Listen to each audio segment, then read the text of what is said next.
by acknowledging that, oh, Tammy's going to record. Thank you, Tammy. We're going to acknowledge that these lands upon which we live, we teach, and we learn encompass the unceded territories of the Lekwungen-speaking people, the Songhees and Esquimalt Nation. And that in addition to that, we acknowledge that the land where we live and we learn has been traditional meeting grounds, gathering places, and traveling routes for Coast Salish people and all Indigenous people from across what we now see as British Columbia, Western North America, since time immemorial. And we acknowledge the relationship we are in as visitors to this land and the responsibility we have as educators within the truth and reconciliation process. So here we are, session number 3 after the nice long weekend. And based on the world we're living in right now, I'm really hoping that the next hour can be like a happy place for us here together. We can just shut out the outside world, ignore all the crazy things that are happening, and just enjoy each other's company, enjoy the conversations, and think about our practice, reflect on our assessment, and think enthusiastically, and I hope with a good feeling to what we're working towards here as a group. So our goals for today, we're going to reestablish where we're heading. We're going to start to unpack the how. We've talked about the why. We've talked about why we need to do this kind of work, about why it's important for our students to be focused on this type of assessment and transformation. And today we're going to start to unpack the how, because we have to. We're going to hear from other educators about their experiences along this pathway as well. And we're going to identify our next steps in developing our assessment tools. So we're in session number 3, as I mentioned. Just a reminder of the flow here. So we've got a little ways to go. We're just about halfway. And we, of course, have tasks that accompany each session. Each task, you're provided with a half day of release time to work collaboratively within your school cohort to achieve that tasks and to build those connections within your school around assessment conversations. So, like I mentioned, we're going to focus today on the how. I'm just going to flip ahead to my notes here. And so part of our discussion in session 1 and 2, we're both in terms of why we need to shift our assessment practices and what our teaching goals and our assessment practices align to. Are they in alignment? Are we actually assessing what we're intending to assess? And trying to look at that really critically with this new competency-based lens that we've been collaboratively developing together. So we're going to talk a little bit today about the idea of a learning progression, because getting a clear understanding of the learning progression is a key part of developing the how sequence. So if you're unfamiliar with this concept, a learning progression, it's like an instructional sequence that leads a student through the learning scaffold, leads them through the learning process. It's primarily focused on formative assessment and key markers that identify when a student is ready to increase the complexity of their learning. So what is the student able to do, or what can they demonstrate to indicate to you that they're ready to move on to that next stage? And in terms of the progression of quality, well, that's more of a scale that describes the simple to the sophisticated demonstrations of the intended learning outcomes or goals, and it's primarily focused on the summative outcomes, summative assessments, and the verification that learning has occurred and to what degree that learning has occurred. It's essentially these two pieces together can be seen as almost like a blueprint that will give us the direction how. And in fact, researcher Heidi Andrade says that learning progressions can provide teachers with a blueprint for instruction and assessment because they represent the goal for summative assessment. They indicate a sequence of activities for instruction and can inform the design of formative assessment processes that provide indicators of students' understanding. The value of learning progressions for competency-based assessment lies in the information they provide about what to assess and when to assess it. So I'm going to give you an example of a couple different learning progressions, and then we're going to hear from our pal Tom Schimmer, and he's going to give us a few examples as well. So here's a sample learning progression template that guides you through the learning target, the success criteria, so what that student is able to do, and then different ways that you can actually assess that. So that's one example. I'm going to give you a link to all of these templates and samples as well.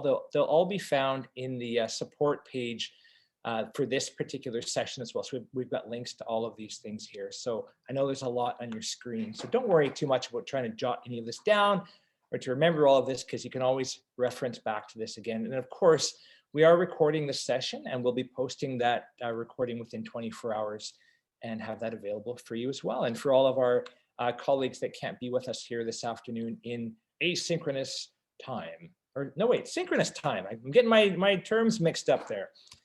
So here's an example of learning progression for science. So for matter and energy, investigation, identifying the learning targets, and then the success criteria connecting to a big idea here at the end. Again, I'm not going to go into this too much, but that's just one example we can reference back to. Now, in terms of a learning progression framework, well, in British Columbia, we have this sample as a proficiency scale, which identifies emerging, developing, proficient, and extending. Now, specifically for a secondary context, it's helpful to have the grade scale in there as well, because, you know, whether we like it or not, we're still tied to providing those percentages and letter grades at the end. So having a scale that's connected like this could be helpful as well to you. And again, you'll be able to access all of these. Here's a sample of a progression for grade 7-8 science. So you'll see this has the emerging, developing, proficient, and extending, and some specific examples of what that could look like in each of those categories as well. Probably not new ideas or concepts for many of you, but I just wanted to illustrate these points with a couple examples. So in today's Tom Schimmer video, he's going to go into a great analogy around making pancakes. And some of you may have seen this video already. We're just going to show you a little excerpt from it. And I'm going to make this full. I use this analogy because I think this analogy will help. I like the analogy of recipes. I know it's not a perfect analogy. Make that here for you. There we go. But conceptually, I think it helps us understand what a learning progression is and how it's different from a progression of quality.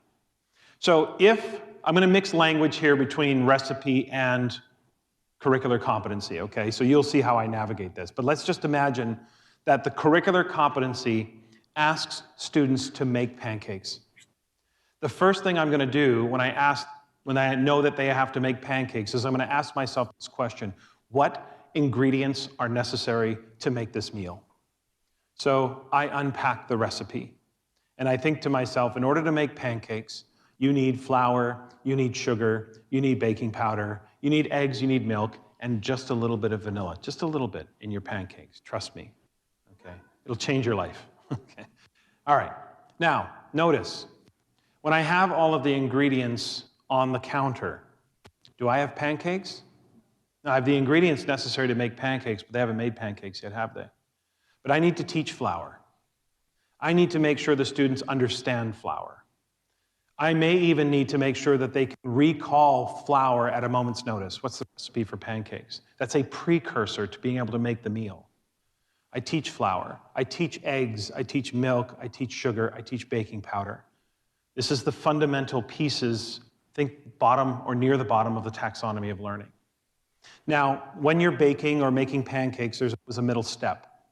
And the middle step is to combine your wet and dry ingredients. So I've got a bowl that has my milk, my vanilla, and my eggs all mixed together.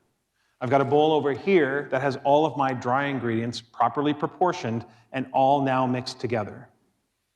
Do I have pancakes yet? So we're still in the instructional phase. We're still in the formative phase. We're still in the progression of learning. We're not at the marking, grading, scoring yet because we're at the underpinning level. Now, this doesn't mean you won't assess flour. You need to assess flour.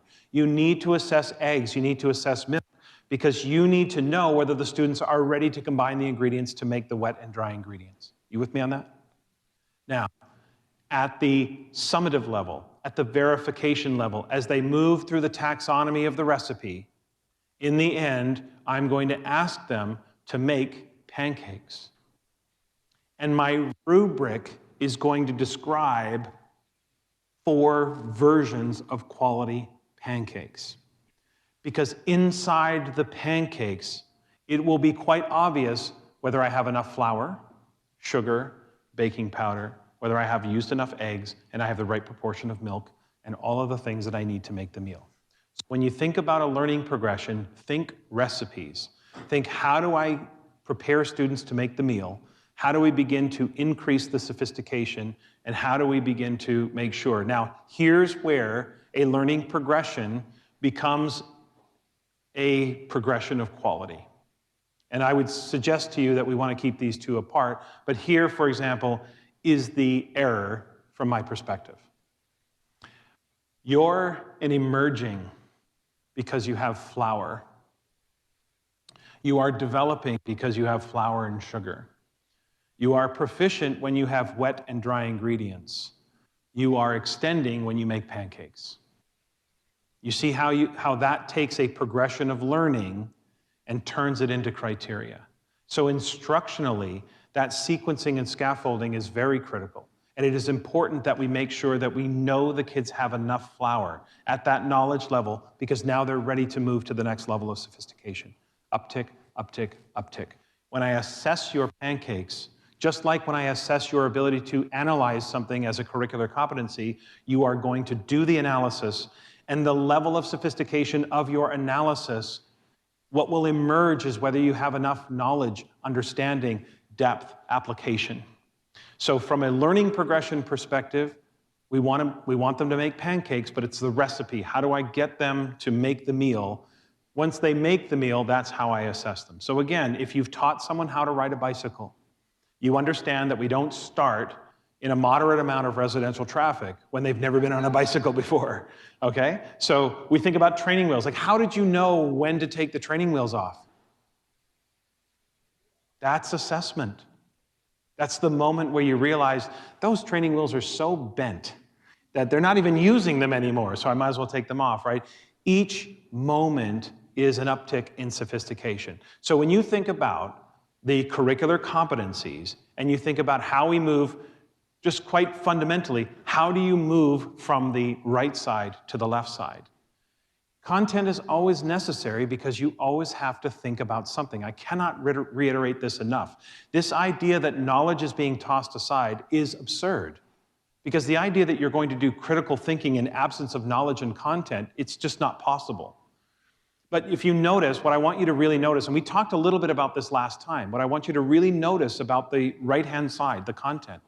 The content is a list of topics or ideas, but there is no cognitive complexity identified on almost all of the content statements. It only says statistics in society. There's no answer to what degree am I supposed to be aware that statistics exist in society? Or am I supposed to develop statistics? Am I supposed to use statistics? Where do I get that information from? That's the curricular competencies. The curricular competencies give you the level of sophistication that is required. You use the content to teach the curricular competencies. At least that's the way I would look at it and the way I would read it. And so when you think again about a learning progression, think of the concept of maybe even a learning ladder. Now, I think the ladder analogy is a little too simplistic, especially at the high school level, because I don't think learning is that linear. I do recognize that. But I use the ladder analogy just to give you the idea that if you can imagine each space between the rung being an uptick in sophistication, and each rung representing a moment of assessment. Again, it doesn't have to be a paper stapled assessment that you stop teaching. It can be infused, embedded. It can be a formative assessment strategy. It can be an assessment for learning strategy. It could be a four corners activity. It can be anything like that. But it's a verification that the next level of sophistication is the students are ready for that next level. So think of pancakes, think of the learning ladder. Those are the analogies that I think teaching someone how to ride a bike, teaching someone how to swim, that is where we develop our learning progressions. And so the progression ultimately is, how do I take the content, how do I go from the fundamental knowledge, definitions, understanding, and move students to the sophistication that is required on the left side through the curricular competencies. Because for me, the curricular competencies need to be the instructional focal point for teachers. So how do I go from the right side to the left side? That, to me, is why it's important to develop those learning progressions, which I think most teachers already do. But I think that, can we make it more explicit? Yes. Can we bring students inside that whole process? Yes. And two, can I develop a plan for how I assess, when I assess? Remember, it's a blueprint for instruction and assessment that tells you what to assess and when to assess it. Don't have them mix the wet ingredients until we are sure that they have vanilla, they have eggs, and they have milk. So when we think about progressions and criteria, let me illustrate just an example of how this. Okay, I'll leave it there for now. And the rest of this video will be linked as well. So we're going to jump into a little breakout, pause and ponder breakout session now. Part of the focus for today is examining our existing assessment strategies through this competency-based lens. So 2 questions I'm going to throw to you for your breakout session. So how do you currently decide which assessment methods are most appropriate? And are there any places where you might find some misalignment within your assessment? So based on the work that we've been doing and the reflection that we've been engaged with, are there any places where you're starting to see, well, maybe that didn't quite align with what my intention was for that activity after all? I can certainly reflect on my own growth, when I was teaching, going through this and seeing that misalignment starting to pop up, and that really helped to shift some of the work that I did. So I'm curious if you're experiencing some of those same things as well. So Tammy's been frantically working in the background to organize the breakout room. So big thank you to Tammy. And we're going to jump into a breakout for about 8 minutes and address those 2 pieces. So how do you currently decide which methods are most appropriate? And are you seeing any misalignment within your assessment practice? I'll hand it over to you, Tammy.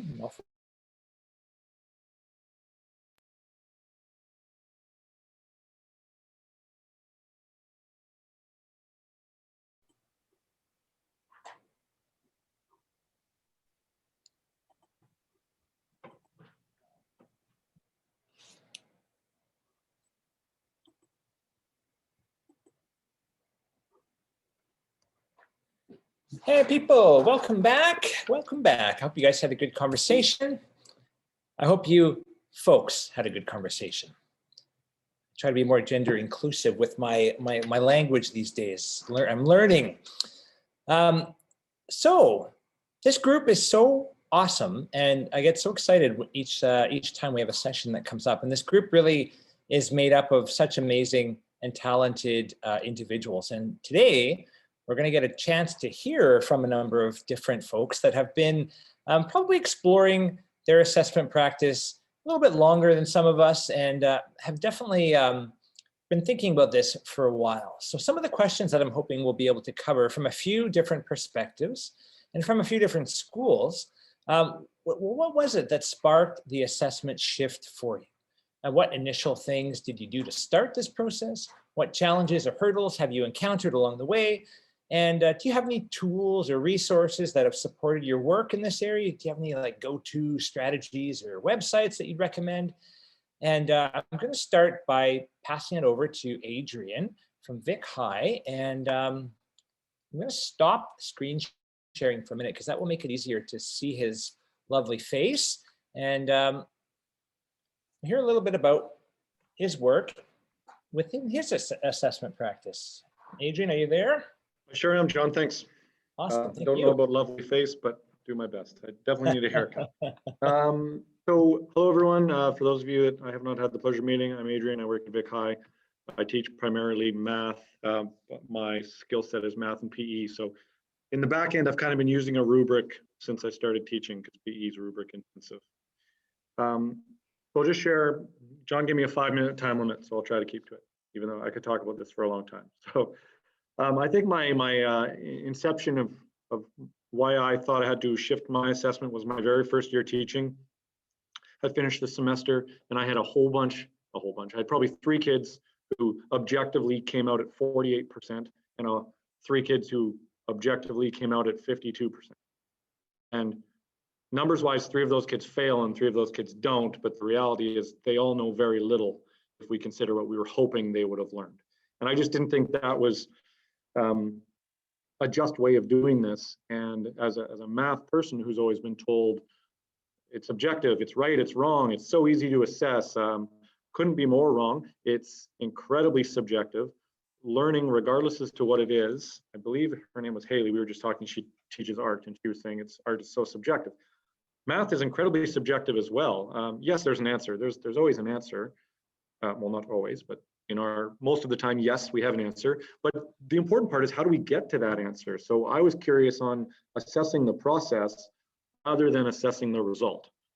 And where I really solidified this desire was I did a pro-D with Ben Arcuri at Reynolds, and he was a high school chemistry teacher who focused on standards-based grades, and it just like lit a fire for me, and I just shifted all my stuff immediately, started to develop rubrics, and then what even solidified it further was I was part of the MyEd pilot project when they rolled out MyEd to learn how it worked.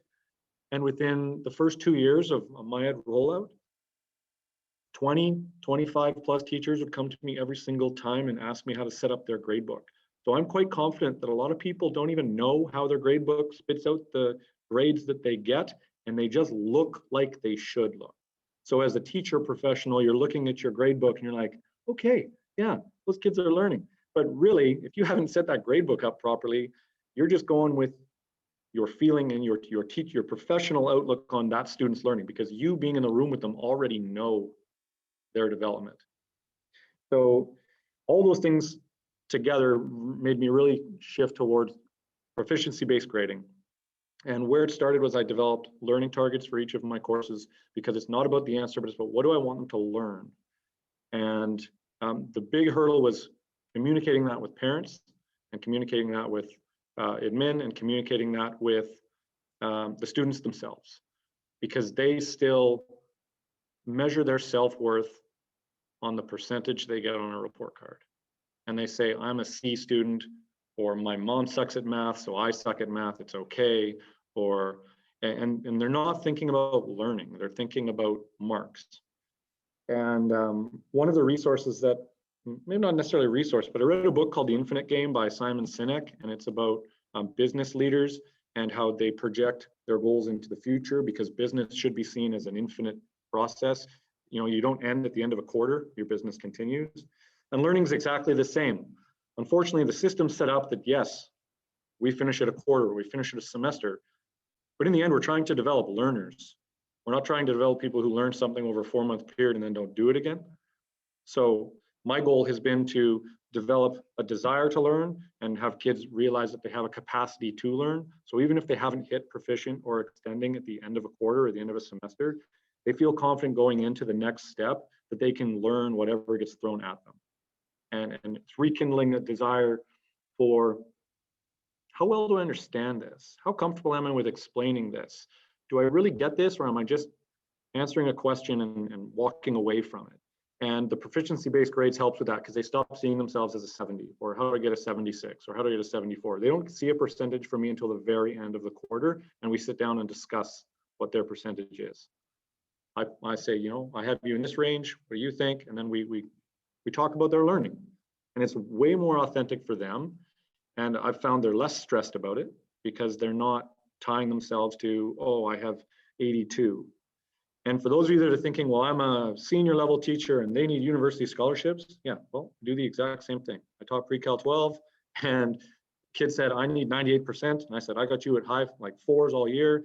You can have 98%, because really that's where they were. They were anywhere between 90 and 100. So if they need 98 to secure a $40,000 scholarship, who am I to say, sorry, no, you're a 96? And that's sort of how I continue to look at it there, is I'm not a gatekeeper to college, university, or a job. I am here to support learners. And that's my go-to. So I have a lot of resources. So if you need anything, you can definitely reach out to me. Thank you. Thank you, Adrian. If we had more time, I'd love to open this up for questions, but we got a few different folks we'd like to hear from. But we're going to loop back to Adrian at a future session. And actually, in fact, all of the folks that are going to talk this afternoon, we're going to hear back from them and see some concrete examples of their work in action. We're going to switch up to Spectrum now and hear from Nora. And Nora is a French English teacher. So Nora, I'll pass the invisible microphone over to you. Thank you. And it's so nice to see so many familiar faces, because we don't see each other so much anymore. So it's nice. What Adrian just said, so much of that resonated with me, as I'm sure it did with a lot of you, especially the thing about think I wrote it down here. We're trying to develop learners. We're not just giving grades. And that was, you know, I'll talk about my journey through assessment a little bit here. And that's been a piece throughout it. So when I first started teaching, I taught in a high school French, and I'd never really seen any other way of assessing. This was like in 2002, I think I started. And so just did percentages. And then I went overseas. I moved to Turkey for 4 years and taught in international schools there. And my second job there, I taught at an IB school, which has international baccalaureate. And they use a proficiency-based scale. It's a 7-point scale with descriptors for everything. And that was my first experience with that. And I really liked it, especially for senior French. I liked so many aspects of it. But one of the things that was the best was just that it cut out the sort of like, what do I have to do to get 2% to get my A or whatever? It was like very clear, you're here or you're here. And, you know, we can talk about what skills you need to get to move forward. But this is sort of, you know, it just seemed really clear, and it helped with dealing with parents because they would sort of try to strong arm you into different grades. And it was like, well, look, I can't give your kid a 6 if they're clearly at a 4 level, like you need to develop some skills. It was just a nice change. When I moved back to Canada, I dropped down to middle school. I thought it would be just a temporary move. And then I think I was 8 years at Arbutus. But I did the late immersion program there, which was really great. But one of the things I noticed almost immediately, even in grade 6, was kids were really tense about grades. They were really worried about how they were doing. They wanted to know their percentage. They were very competitive. And I started to really believe that our practice of putting letters on things, and it was more letters, but I still was putting my letters based on whatever percentages my mark manager was spitting out, right? I didn't really know how to do it any other way. I'd done the 7-point scale IB, but I didn't know how to apply that to middle school. And so I started to think that, you know, for language learning, you got to get comfortable making mistakes. It's a different path for everyone. It's for some kids, they're not going to start really being able to speak until, you know, for late immersion, like in May. Other kids, it'll be much earlier, and they were constantly measuring themselves against each other. So a couple teachers, and we were working with Sean Powell at that time, who's really interested in assessment. So we got together and started talking about these things. And we actually went up to Campbell River, and Campbell River had moved to a no grade system at that point. And Fresh Grade had just started coming out, and we were all very excited about trying that. So we actually got permission from the district. We were sort of part of a pilot project where we got permission to not use grades in the classroom, not use letters for a year. And then at the last minute, we had to let parents opt in or opt out if they still wanted the grade. So it didn't work as perfectly as it could have, but for that year, I just noticed such a difference. Like my kids were so much more engaged with the learning part of it. They were more comfortable to try things. They were, and they seemed a lot less stressed, because that was the big thing that really concerned me, especially at that age. They're so young. So then in 2017, but I still found that difficult. I took some notes here. And one of the things I found difficult with that was that when we were finally putting sort of a letter grade, I was always considering this 4-point scale that we wound up using as being sort of 100%, 75%, 50%. And that doesn't actually make sense. So that was tricky anyway. And so when I came back to high school, I came back to Spectrum in 2017. I went right back to what I'd done before when I taught high school, after having had this really neat experience with, you know, portfolio-based assessment and this 4-point scale. And all of a sudden, I was just like, what am I doing? I had immediately all the same frustrations that I'd had early on in my career. And it's a good thing the district brought these guys in, because I went and saw Myron Dueck and Ben Arcuri. And especially with Ben's talk, even though he's more oriented towards the science and math area, the light just went on, because I finally figured out how to do what I wanted to do in this context. So I developed a 6-point scale. I've been using it ever since with all my classes. I have certain percentages that I will give, and the kids know what those are. So when we come towards putting a percentage on things, which isn't till the midterm report card, I have them sort of self-assess, and I give them their grades on assignments. I try to delay the grade as much as possible. So I'm trying to get them to get into that habit of doing multiple copies of things, but it'll be on a 6-point scale, the grade. And then we look at the grades holistically. We sort of decide what the most important thing is, and we sort of predict a grade based on those. And that midterm assessment, that's what goes home. That's what the parents see. And it can be a little bit aspirational, if the kids are like, yeah, well, I haven't really handed in a lot of my work yet, but I really feel like this is going to get better. I don't mind saying, okay, well, if you think that, instead of the, whatever, like the 86, you think it's a 90s more where you're at, let's put that down, because it's all cumulative to the end. And then at the end, I try to get a range of the work that they have done that meets the curricular goals, like what we want to see them being able to show that they can do. And then I make a grade based on that. And it's really made, I feel a lot better about what we're doing in the classroom now. I feel like the kids, I give surveys at the end of all my classes, and I've had a handful in 4 years now of kids who are like, I like the, letter grade and percentage system better, but most of them say it, they feel, one of the questions is like, do you feel like you know how you're doing in my class? Do you feel like you understand the feedback and you understand how you're being evaluated? And they consistently say that they do, which makes me really happy.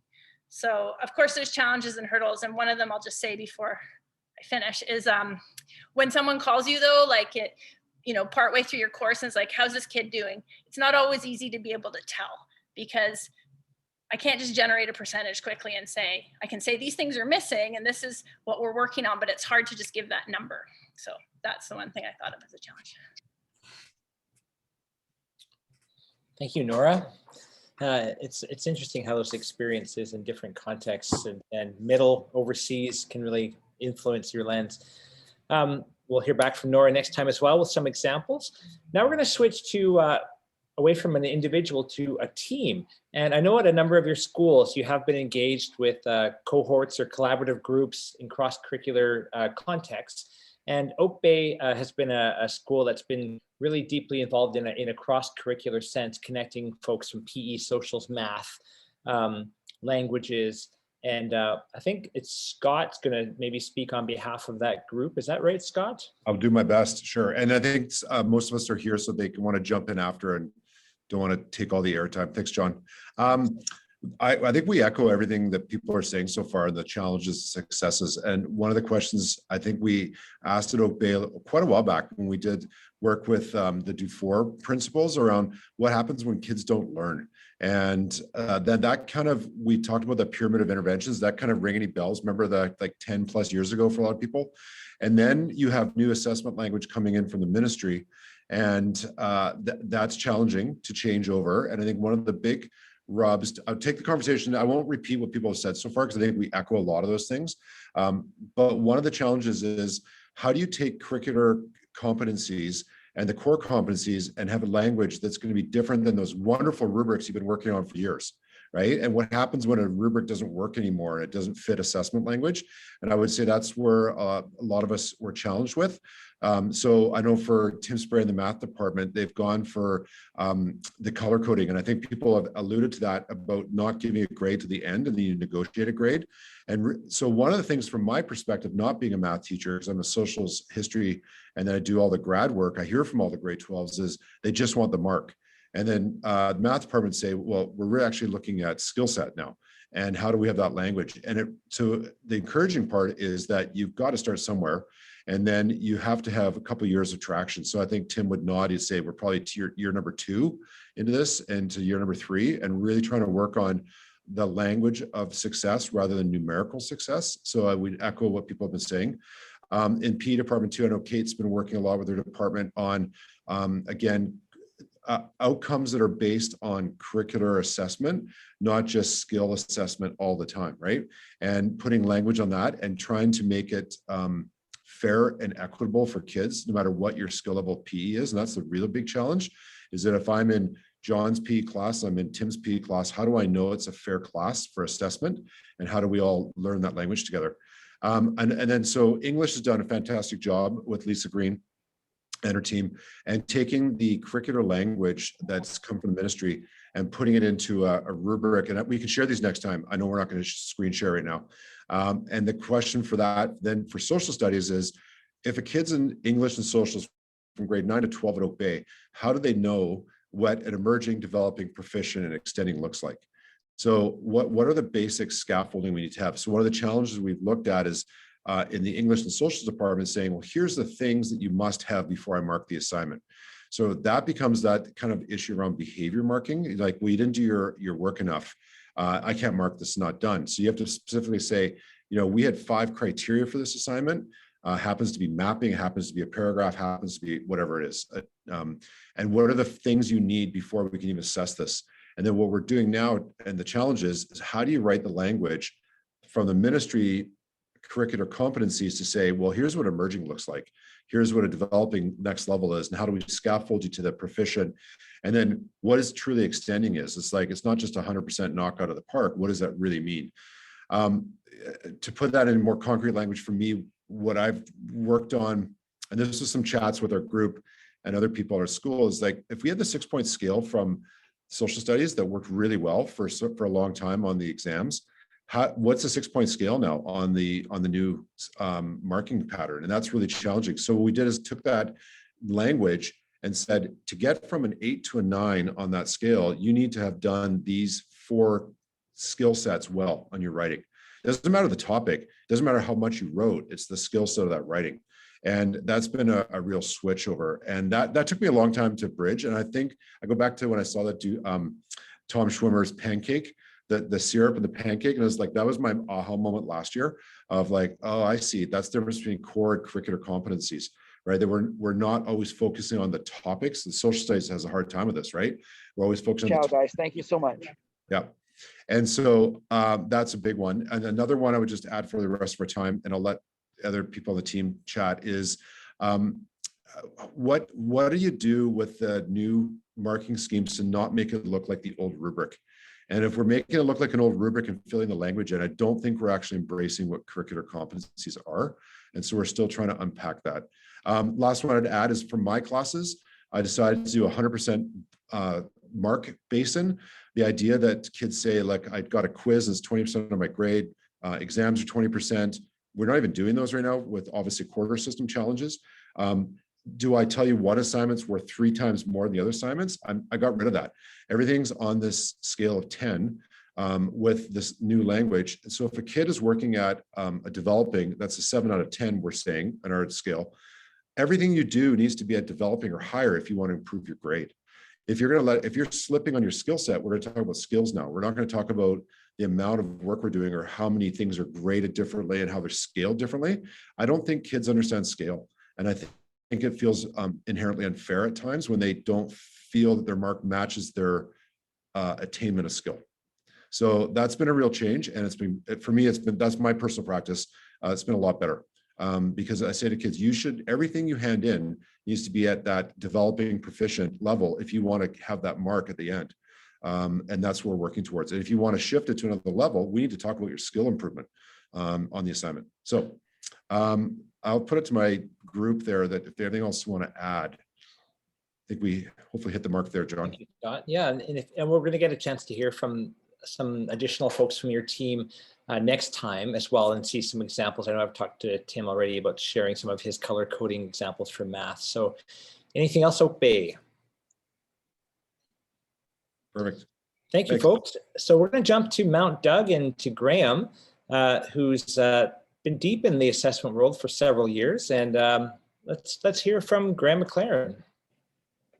Hi, everyone. Thanks, John.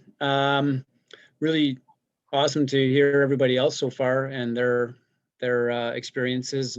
Again, mine is similar. Been teaching for quite a while, and I pretty much had the content-based thing going on. Lots of checklists. Make sure I get through this.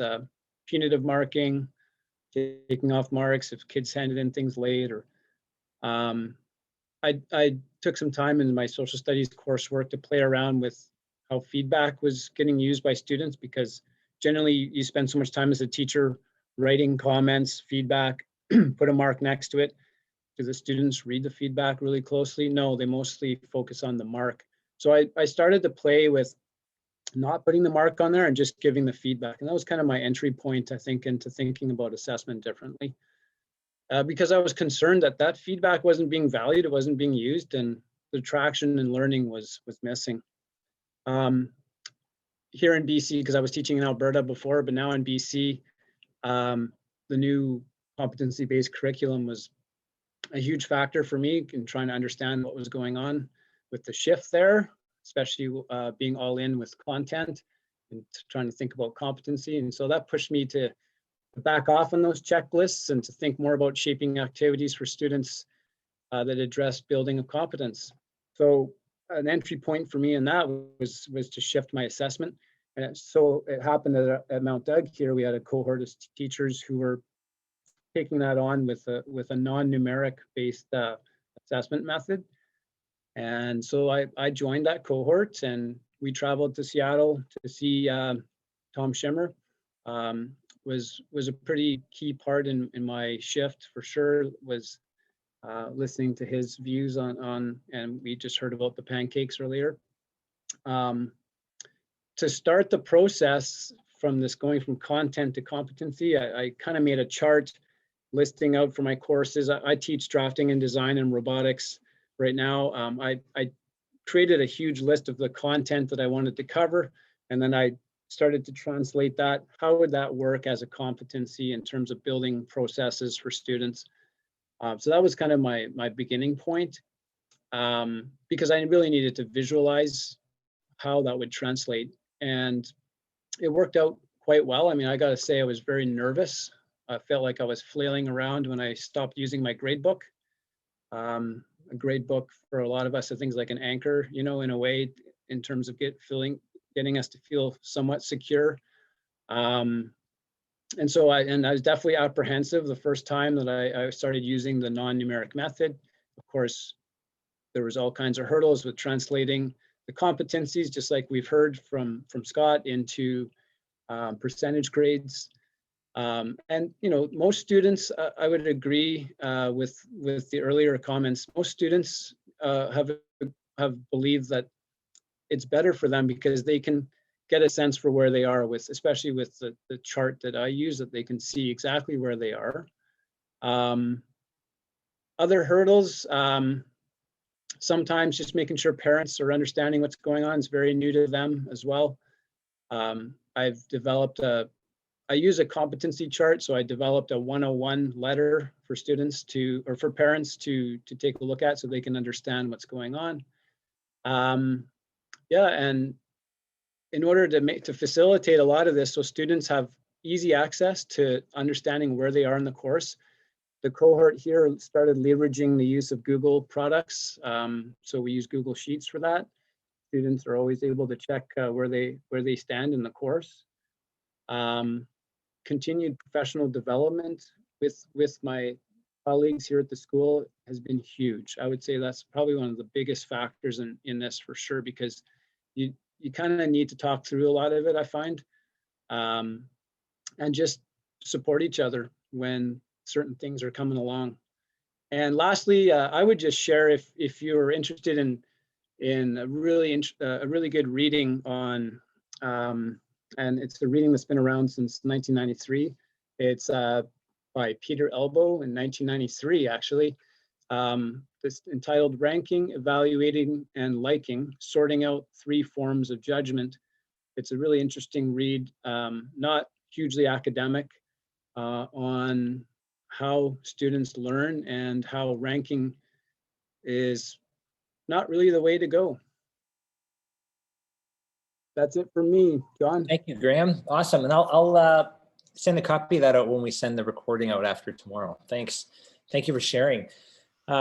Fantastic. Okay, we've got one person left, 5 minutes left for Brad at Reynolds. And Brad's asked me to share a slide here to illustrate what he wants to talk about. Do you still want me to do that, Brad? Yeah, can I like kind of cue you when to do that? It's gonna be totally. Yeah. Give me the old, like, one of those, and I'll get it set up for you.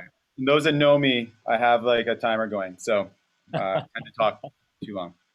Thanks, John. Thanks for everything. Just by way, and you talk about everyone, like we've been doing this for a while, it makes me feel old, like I've been teaching for a while. And then I actually start thinking about it and shit, I've been teaching for a while. And that's kind of a scary thought. And knowing how we've progressed as a collective.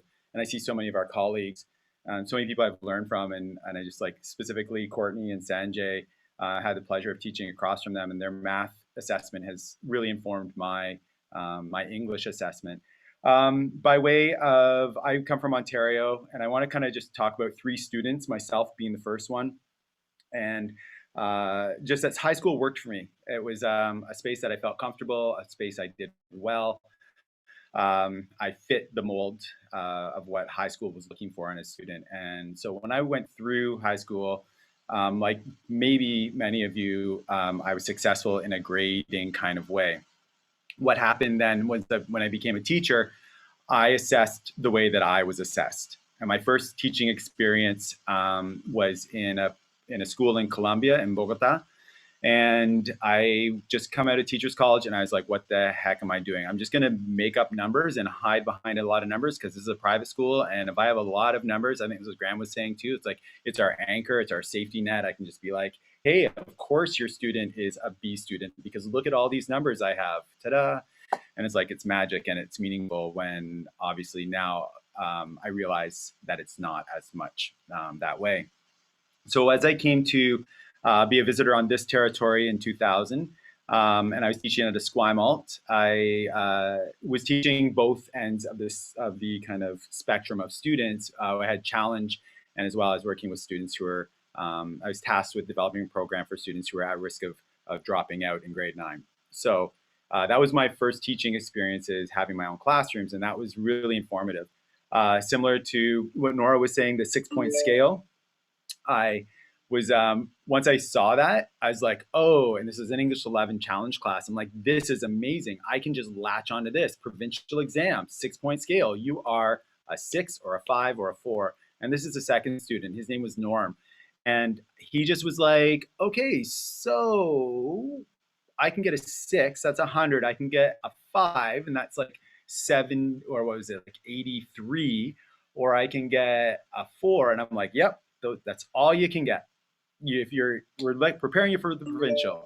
So if you are, if you're not 6, you're not a 6. That means you're a 5, therefore you're a 5. And he like flipped out because he's like, this is a 13% span. Like, how am I supposed to, what about the middle? And I was like, nope, hiding behind those numbers still.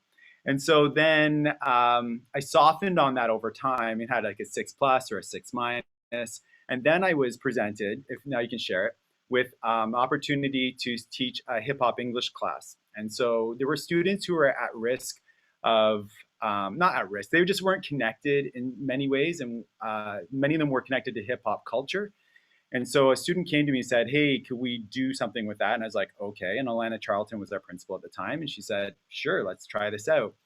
And so this was something that was presented to me as part of what I call the audio biography. And what the students had to do was they had to tell a story that was either connected to them or someone else and share it in a way that made sense to them. I was not expecting this. And so when this is a Bristol board size, like a poster board size piece of art. And when Tiberius gave this to me, I was like, cool. This doesn't fit any rubric that I've used. I have no idea what to do with this because it looks cool, but I have no idea what the story is. And what it did was it forced me into a conversation with him. And we sat down, we had a 15-minute conversation. And like I think Graham was saying, it was like having those, or Adrian was saying, having those conversations with students about their assessment, about their work is really incredibly valuable. It's time consuming, but so valuable. And so it was through that conversation with him that I, for the first time, was like, well, this is amazing. You've shown me so much here, right? The Tetris falling apart. His family had experienced homelessness. He explained all like the intricacies of the graffiti, why the Tetris was upside down. There's 2 people down there that are hard to see, but they're being missed by the Tetris falling pieces. I mean, it was just super intricate. So he was clearly and very carefully constructing a story here, but I had no way of really articulating that in a rubric. And also, he just spoken it to me. I didn't have anything written. How was I supposed to justify this? So it really forced me into reconsidering how those grades came to be constructed. It reconsidered for me how identity comes into this, and how when we start putting numbers to students' stories and identities, like that's really complex and frankly dangerous territory. So it became much more a collaborative approach, and considering competencies, considering what have you shown, what can you do, like, and not just in ways that are necessarily more formalized in terms of privileging writing, but in other ways that they can speak or use art or music or what have you to share their understandings. So yeah, so I'll leave it there. I'm about 5:40, so thank you Thank for you, Brad. I've got pressure to keep my timing from Tammy. Yeah. I got to live up to the last couple sessions of ending on time. So thank you so much. And thank you for that personal connection. I know it's always impactful when we hear the background piece of how we got to where we are in our practice today. And we look forward to seeing some more examples of that next time. So as we prepare to wrap up this afternoon and leave our little safe place here together, I want to ask you how you're feeling about moving forward with your assessment work. So we're going to do a chat waterfall. If you recall how this works, you type your response in the chat and we wait for the countdown timer to reach 0. And then we all press enter at the same time and we flood the chat with our responses. So how are you feeling about your next steps moving forward with your assessment work? I know we're moving into quarter change and other miscellaneous pieces, and again, more uncertainty with health situations provincially and globally and whatnot. But beyond that, how are you feeling about moving forward with your assessment work? So I'm going to give you 15 seconds to type your response in the chat. And when the countdown timer reaches 0, let's press enter and flood the chat.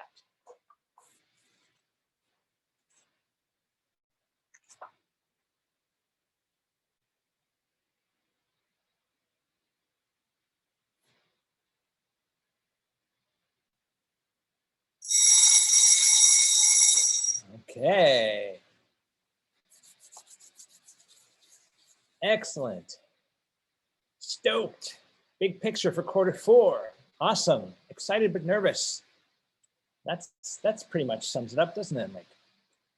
All right, everybody, we're going to wrap things up for this afternoon. But before we go, we got to talk a little bit about our tasks. But I know because we're moving into quarter change, I'm going to let you off a little bit easier this time. We've got a couple of readings, specifically focusing on learning progressions. Because we're focusing on that how are we going to move this forward? I think the learning progression idea is a sound one, and really laying those blueprints, laying the blueprints for how to move forward towards the whatever your assessment tool is going to look like. I've got some videos, a couple short ones here, creating learning progressions, some further examples of progressions in criteria with a specific example related to math from Tom Schimmer, and the second installment of the Smarter Assessment in the Secondary Classroom series from Myron Duick. Lastly, Tim Spray has been generous enough to offer an additional after-school session specifically focusing on report card comments on April 14th. And I'm going to pass over to Tim for a second just to briefly tell us what that is all about.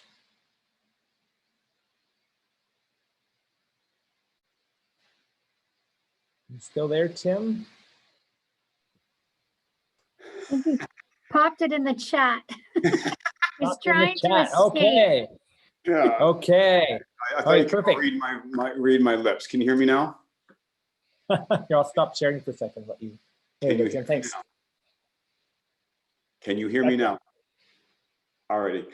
Cool. So we are asked to do on our report cards comment on student strengths, their weaknesses, next steps, and talk about opportunities for how that can happen. And when you have so many students as we do, how can you do that in a way that's heartfelt, thoughtful, show that you know the students, show that you have some insight into them. And so I've entitled this session, Stop Writing Report Card Comments.